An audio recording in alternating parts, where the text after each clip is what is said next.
श्री कृष्ण और राधे जाकर गोलोक में रहने लगे। अब हम सुनते हैं आगे की कथा।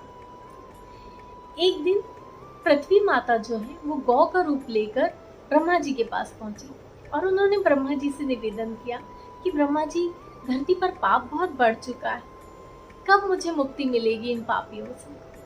तब ब्रह्मा जी ने उन्हें आश्वासन दिया कि बहुत जल्दी भगवान जन्म लेंगे और आपको इन पापियों से मुक्ति दिलाएंगे। यह सुनकर वहां से पृथ्वी माता चली गई। ब्रह्मा जी ने नारद जी को बुलाया और नारद जी से कहा, नारद जी गोलोक जाइए और भगवान श्री कृष्ण से कहिए कि उनके जन्म लेने का समय आ चुका है। नारद जी जा ही रहे थे, तभी उन्हें श्रीधामा दिख गए। श्रीधामा ने जब नारद जी को ये देखा कि वो गोलोक जा रहे हैं, तो श्रीधामा ने नारद जी से कहा कि नारद जी मुझे भी अपने साथ ले चलिए, मैंने बहुत दिनों से श्री कृष्ण के दर्शन नहीं किए। वो दोनों जब जा रहे थे तो जाते जाते एक जगह वाहन रुक गया।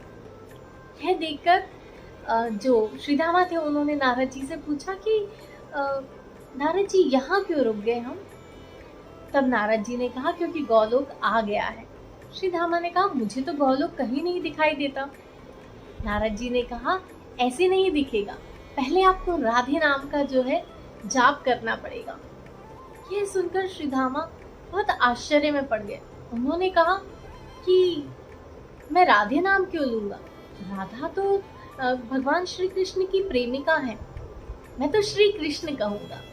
उन्होंने 2 से 3 बार जय श्री कृष्ण कहा, लेकिन गोलोक के द्वार नहीं खुले।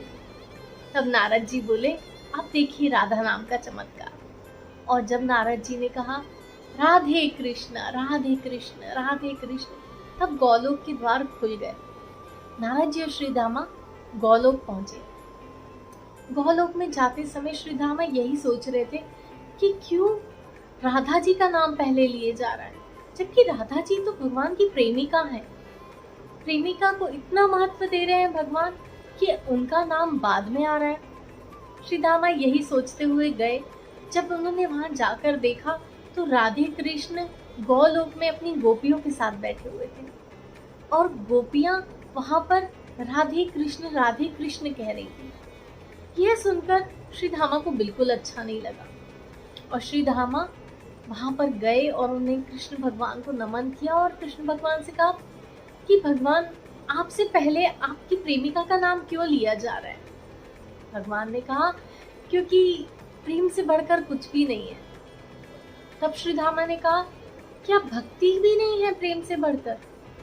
आज आपको बताना पड़ेगा कि भक्ति बड़ी है या प्रेम। भगवान कुछ नहीं बोले, क्योंकि आप जानते हैं श्री कृष्ण जो है वो ज्यादा बोलते नहीं है, वो छोड़ देते हैं कि देखे लोग खुद ही देखें और खुद ही समझे। वैसे ही भगवान ने श्रीधामा को कोई जवाब नहीं दिया। उन्होंने श्रीधामा से कहा, श्रीधामा तुम आए हो अभी और आकर गोलोक का भ्रमण तो करो, देखो गोलोक कैसा है। गोलोक में नारद जी के साथ श्रीधामा जब भ्रमण कर रहे थे तब श्रीधामा के दिमाग में यही बात चल रही थी। नारद जी ने कहा कि श्रीधामा इतना क्या सोच रहे हो। श्रीधामा ने कहा, अब तो मैं ये बात सिद्ध करके ही जाऊंगा कि भक्ति बड़ी है, प्रेम नहीं। और ये सुनकर नारद जी ने सोच लिया कि पक्का यहाँ पर कुछ लीला होने वाली है। नारद जी चुपचाप वहां खड़े होकर लीला देखते रहे।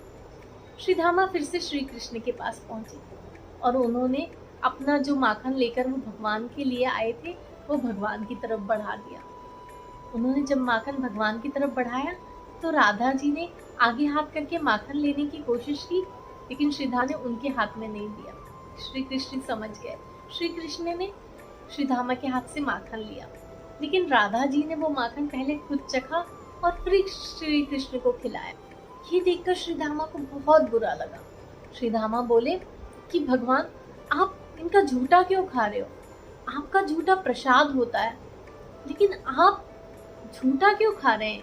ये सिर्फ एक आपकी सेविका है, आपकी प्रेमिका है। भगवान बोले कि देखो, प्रेम की भावना, क्या प्रेम के बिना भक्ति हो सकती है? लेकिन श्रीधामा इस बात पर ही अड़ गए कि नहीं, भक्ति बड़ी है, प्रेम नहीं।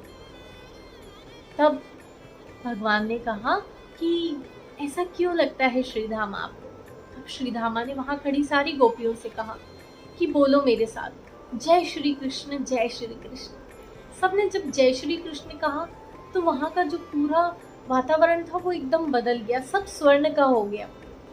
तब श्रीधामा ने कहा, देखिए ये है श्री कृष्ण के नाम का प्रभाव। अब आप बोलेंगे सिर्फ राधे राधे, और राधे राधे सबने बोलना जब शुरू किया तो वहां पर एक कीट था, वो भस्म हो गया। ये देखकर श्रीधामा ने कहा, देखिए ये है राधे नाम का प्रभाव कि वो कीट भस्म हो गया। थोड़ी देर में उन्हें एक तितली दिखी। जब तितली दिखी तो सबको, जितनी गोपियां वहां थी, उनको देखकर श्रीधामा ने कहा कि अब इस तितली को देखकर कहिए राधे राधे। सबने फिर से राधे राधे बोला और वो तितली भी भस्म हो गई। ये दिखाकर श्रीधामा बहुत खुश हो गए कि देखा, अब कोई राधे राधे नहीं बोलेगा यहाँ पर, अब सिर्फ श्री कृष्ण का ही नाम लिया जाएगा।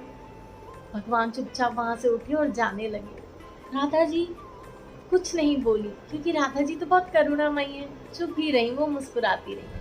भगवान जब उठकर वहां से जाने लगी तब श्रीधामा भी उनके पीछे पीछे गए और उन्होंने भगवान से कहा कि देखा भगवान, मैंने कहा था ना कि आपका नाम ही सर्वोच्च है, आपका ही नाम सबसे ऊपर है। जब भगवान ने बोला कि श्रीधामा एक काम करो, मुझे ये सोचने के लिए थोड़ा सा वक्त चाहिए कि भक्ति बड़ी है या प्रेम। मैं जा रहा हूँ अपने कक्ष में और तुम मेरे द्वारपाल बनो, किसी को अंदर आने मत देना। ये सुनकर श्रीधामा बहुत खुश हो गए, बोले हाँ भगवान आप जाइए, मैं किसी को नहीं आने दूंगा। अब इसके आगे की कथा मैं आपको सुनाऊंगी कल। राधे राधे।